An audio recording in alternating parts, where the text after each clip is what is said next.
Alhamdulillah wassalatu wassalamu ala Rasulillah wa ba'd. Ayyuhal ikhwah wal akhwat, a'azzani wa a'azzakumullah. Kita lanjutkan pembacaan hadis-hadis tentang puasa dalam kitab Umdatul Ahkam min kalami khairil anam. Berkata Imam Abdul Ghani Al-Maqdisi rahimahullah, babu Lailatul Qadr. An Abdillah bin Umar radhiyallahu anhuma anna rijalan min ashabin nabiy sallallahu alaihi wasallam uru lailatul qadri fil manam fi sab'il awakhir faqala Rasulullah sallallahu alaihi wasallam ara ru'yakum qad tawaqa'at fi sab'il awakhir faman kana minkum mutaharriha falyataharraha fi sab'il awakhir faman kana minkum mutaharriyaha falyataharraha fi sab'il awakhir. Wa an Aisyah radhiyallahu anha anna Rasulullah sallallahu alaihi wasallam qala taharraw lailatul qadri fil witri minal ashril awakhir. Bab tentang Lailatul Qadar. Lailatul Qadar dari Abdullah bin Umar, semoga Allah meridainya, bahwasanya beberapa orang sahabat Nabi diperlihatkan Lailatul Qadar ketika mimpi. Beberapa orang sahabat Nabi diperlihatkan Lailatul Qadar dalam mimpi, yakni di 7 hari terakhir, di 7 malam terakhir Ramadan. Maka Rasulullah SAW pun bersabda, aku melihat mimpi kalian bertepatan tentang Lailatul Qadar, yakni di 7 hari terakhir. Karena itu, siapa di antara kalian yang ingin mencari Lailatul Qadar, carilah di 7 malam terakhir. Dan dari Aisyah, semoga Allah meridainya, bahwasanya Rasulullah SAW bersabda, carilah Lailatul Qadar di malam ganjil 10 malam terakhir. Nah, ini ayyuhal ikhwah wal akhwat, hadisnya dari Abdullah bin Umar dan Aisyah. Ada 2 hadis.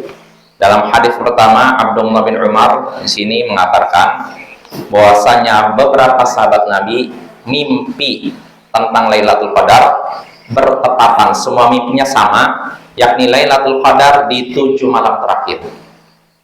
Jadi yang mimpi bukan satu orang, banyak mimpi. Dalam mimpinya nampakkan Lailatul Qadar di 7 malam terakhir. Nah, berita ini sampai kepada Nabi, maka Nabi pun berkata, saya lihat mimpi kalian bertepatan tentang Lailatul Qadar, yakni di 7 malam terakhir. Mimpinya sama. Lalu kata Nabi, siapa di antara kalian yang ingin mencari Lailatul Qadar, maka carilah di 7 malam terakhir. Ini hadis Ibnu Umar. Sedangkan hadis Aisyah, dia mengabarkan bahwasanya Rasulullah SAW bersabda, carilah Lailatul Qadar di malam ganjil di 10 malam terakhir. Berarti malam ganjil 10 malam terakhir, malam 21, 23, 25, 27 dan 29. Ya, ini kalau dari hadis Aisyah. Kalau dari hadis Ibnu Umar berarti 7 malam terakhir dari 23 sampai akhir. Nah, ini insya Allah makna hadisnya jelas. Nah, dari hadis ini kita bisa mengambil beberapa pelajaran. Di antaranya pertama, keutamaan Lailatul Qadar. Lailatul Qadar. Kenapa? Karena Nabi menyuruh para sahabatnya untuk mencari dan mendapatkan Lailatul Qadar. Kalau suatu perkara sampai diminta untuk dicari, itu tandanya yang dicari ini penting. Ya, ini menunjukkan Lailatul Qadar istimewa, adalah suatu yang memiliki keistimewaan. Makanya dalam Al-Quran disebutkan malam yang lebih baik daripada 1000 bulan. Ya. Ini faedah pertama. Faedah kedua, Allah tidak memberitahukan secara pasti kapan Lailatul Qadar. Bahkan Allah sembunyikan. Karena di sini Nabi tidak menyatakan Lailatul Qadar tanggal segini, tidak. Malam ini tidak. Nabi cuma menyatakan carilah di malam ganjil 10 malam terakhir. Dalam hadis yang Ibnu Umar, carilah di 7 malam terakhir. Nah, ini tidak diberitahukan oleh Allah, oleh Nabi. Allah tidak memberitahukan kapan Lailatul Qadar secara pasti. Pasti ada hikmahnya. Saya waktu yang benar, saya yang tidak. Iya, diantaranya. Ya, tidak diberitakan secara pasti. Kenapa? Ada hikmahnya. Supaya apa? Supaya 10 malam terakhir ini dimanfaatkan untuk ibadah. Karena kalau sudah diketahui malam 23, wah sudah. Malam 23 penuh masjid. Besoknya langsung kosong. Nah, ini diantaranya ya, hikmahnya. Lalu faedah berikutnya yang bisa kita petik dari hadis ini juga, Lailatul Qadar berada di bulan Ramadan menurut pendapat mayoritas ulama. Jadi kemungkinan besar Lailatul Qadar di bulan Ramadan, Bapak. Artinya kalau dikatakan ini pendapat yang kuat mayoritas ulama, berarti ada sebagian ulama yang menyatakan Lailatul Qadar di selain bulan Ramadan. Ya, tapi ini pendapat yang lemah ya. Lailatul Qadar di bulan Ramadan. Lebih kuatnya lagi di 10 malam terakhir, dan lebih kuatnya lagi di 7 malam terakhir, dan lebih kuatnya lagi di malam-malam ganjil 7 malam terakhir. Lebih kuatnya lagi 27. Ya, sebagaimana hadis Ubay bin Ka'ab dalam Sahih Bukhari atau Sahih Muslim.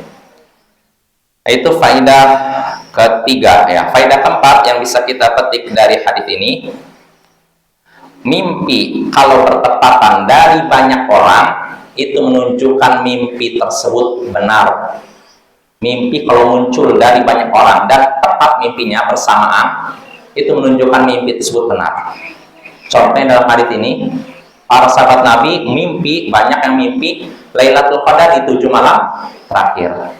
Maka Nabi menyatakan ini bisa dipakai.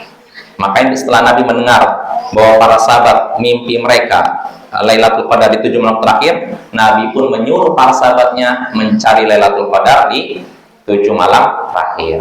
Maka Bapak, kalau misalkan ada di antara kita banyak yang mimpi tentang suatu masalah, terjadinya ini, berita gembira, itu ada kemungkinan mimpinya benar, tidak akan meleset.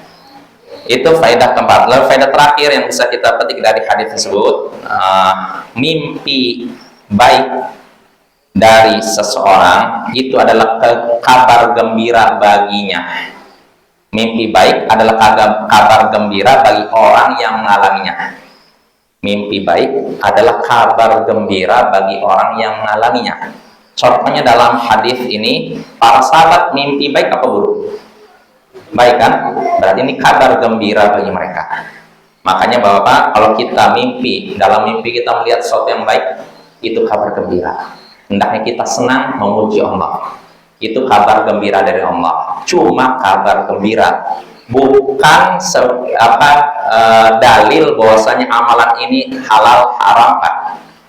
Jadi mimpi tidak bisa digunakan sebagai penentu halal atau haram, nggak bisa. Tapi kalau sebagai kabar gembira betul. Tapi kalau menentukan hal haram lewat mimpi tidak bisa.